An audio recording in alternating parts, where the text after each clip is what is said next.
Good morning, everyone. My name is Tonichi Parekh. I'm a mom, a wife, a vice president at Concentrix, a Filipina executive, and an advocate of the industry. Richard and Rebecca gave me a very difficult task today. They told me that I have to share my story and my passion. And I was thinking, boy, that's 49. 49, by the way. I am 49 years old. That's 49 years worth of experiences within a few minutes. And they gave me a time limit. That's why I usually go free flow, but today I have my cheat sheet to make sure that I stick to my story. So I'm here today in an attempt to compress that story, one that I hope will inspire you or inform you, or at the very least, entertain you for the next few minutes. This is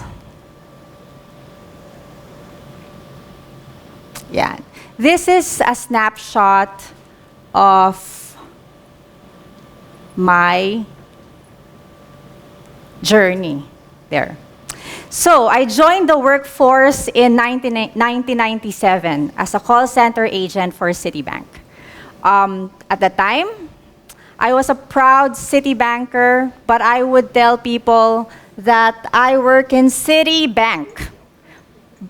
But when they ask me which part of Citi, I would say cards.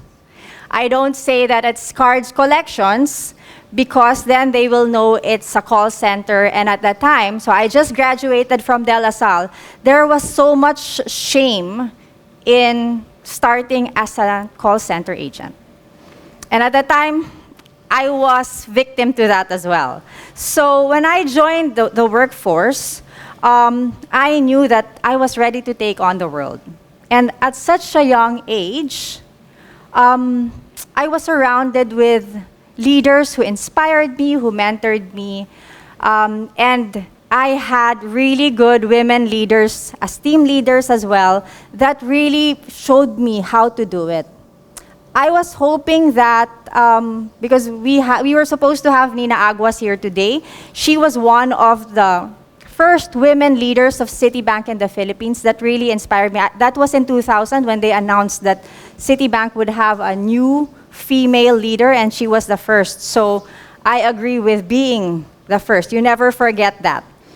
And then in 2002, I had wide eyes for the BPO industry. So I joined the BPO industry as a team leader. Actually, I thought that was a step down because in Citibank, I was already an assistant manager. That really didn't mean much because all we had was that I was an assistant manager. It meant I had a parking slot in the building in Eastwood. But I said I had so much confidence in myself that I said, well, I can start as a team leader because I know I'll be promoted in a couple of months. And I was. So I joined as a team leader, and then in a couple of months became an assistant manager. I was surrounded with a trainer, an assistant manager, and an operations manager who were all women. So I thought, I want to be that. I want to be that. So, as you can imagine, between 2002 to 2007, I became a team leader, an assistant manager, an operations manager, a site director, and then an executive director. Starting with leading a group of 15 people in 2002 to leading up to 8,000 people in 2007. So I thought, that's pretty amazing. So, believe it or not, I told myself, that's pretty amazing. I was amazed at myself. But in 2009, and I was 36 at this time, I was promoted to become a vice president. And at that time, in that company where I was promoted, I was the first Filipina executive, and I was the first vice president. And in a BPO, which was running at around 8,000 people. I thought, wow, I really want to see more women step up that way. Because every time I would go inside a boardroom, I'm surrounded by men. And they say, when you want to get things done, you hire a woman. So, in 2012, in 2012, I was presented with an opportunity to move to the US as an expat. This time, like, that was an opportunity that I did not even dream about. It was beyond my wildest dreams. And as you know, you grow up thinking you want to go somewhere else. You want to study somewhere else. I never studied anywhere else. I grew up here, graduated here. So when that opportunity came, I said, I'm gonna grab it. So I went to the US, became an expat. I kind of went full circle because I started delivering the service. And now I was in the US actually selling the Philippines to the American companies to bring that work in the Philippines. And while I was doing all that, I thought, Philippines is pretty amazing country. The talent is great, and I had more appreciation for what we do here in the Philippines. And so I thought at that moment that my calling is still in the Philippines. And I wanted to go home. Even when my employer offered to give me, to process my residency and green card in the US, I said, you know what, I want to go home. So I went home. And in 2016 is when my advocacy, my CCAP journey began. I thought I needed to be doing something for the country, doing something that will finally give back to an industry that gave me so much. I was elected as a board member in the Contact Center Association of the Philippines in 2016. So now I'm on my 5th term. More recently, thank you very much for those who voted me that are in this room. I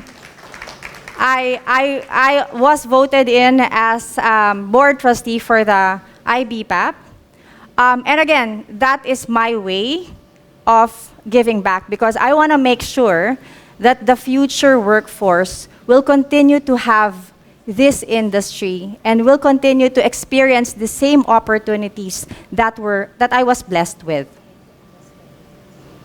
Okay, so that was my journey. Everything that I did, okay, I'll repeat that. Everything that I did since probably 2002 until now, I did because of my passion and because it was my purpose. But now, what is my passion, right? Where has that journey led me? Our priorities evolve over time, and as we go through different stages in our lives, we go through that as we become sheroes in our own right. Diba? Yes? Yes. We also find ourselves needing a community that will push us on. Sabi nila, every shero has a sidekick. Do you agree? Who's your sidekick?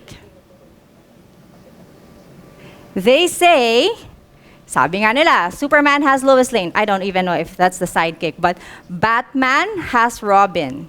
And Darna has, correct, si Ding. Darna has Ding. For me, my mom is my shero. She's not here today. I meant to bring her as well, but she's my shero and I'm her sidekick. But over time, even that has evolved. So when I attempt to be a shero, my mom is also my sidekick. But lately though, in this stage, And in this new age, I have found myself another sidekick. A sidekick that will never replace my mom, but will have longer patience than my mom. Let me call her my wing woman.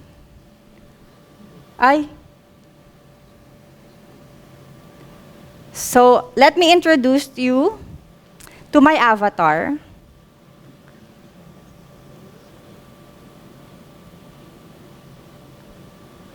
That's actually my avatar, by the way, and she's saying something. Technology and it's evolving. Good morning, everyone. My name is Tavi and I am Tonichi's avatar. She invited me today to tell you that it is important to embrace technology and its evolving environment. This is where her leadership journey has taken her. We have found ourselves in an era where technology has become an important sidekick. The sheroes, or the superheroes of our time, need superpowers. And the super skills that we need to effectively and efficiently lead and thrive are the following. First, be tech savvy and AI ready. This doesn't mean we need to be experts in tech, but we need to learn how to use it and use it well to our advantage. My kids, Clara and Savvy, are avid users of ChatGPT, and we need to keep up so we can talk the same lingo. In this scenario, ChatGPT has been such a great sidekick for me. My kids love math games everywhere we go, even during my quiet time. And so I found my new BFF, teacher, tutor, and playmate. Second, we must adapt and rise. You should remind yourself, if the technology is available to help us ease our life, why not use it? 2 years ago, my husband and I endeavored to build our own home, and we decided it needed to be future-proof and smart. I look back and thank goodness I just went with it. Because not only has it made it efficient for us without an effort, but it has also helped my family's well-being. How, you might ask? My 8-year-old, Clara, is taught in school to always conserve energy and save Mother Earth. So one day she asked me if we are using solar power. It was a decision made even before we built our house, but this energy saving is supercharged by the fact that lights at night, when we use most of it, only turn on when it senses movement. And it turns off after a number of minutes. We don't have switches at home because the intent is to follow our movement. Our curtains are timed, so it opens at 8 a.m. in the morning, closes at 12 noon to avoid making my home a sauna, and opens again at 5 p.m. so my family remembers that the golden hour has come and yet another day is about to end. My 5-year-old Savvy always says, "I love this sunset, it is so relaxing." All programmed when we had the time to do it, and now have become prompts to stop and take a breath. Lastly, remember EQ over AI. Use AI to enhance EQ, not replace it. Women must strengthen EQ to stay ahead of AI. Build stronger workplaces and relationships by allowing AI to do the menial tasks so we can spend our time on taking care of us and being well informed on what part of us need to be taken care of. Good morning, everyone.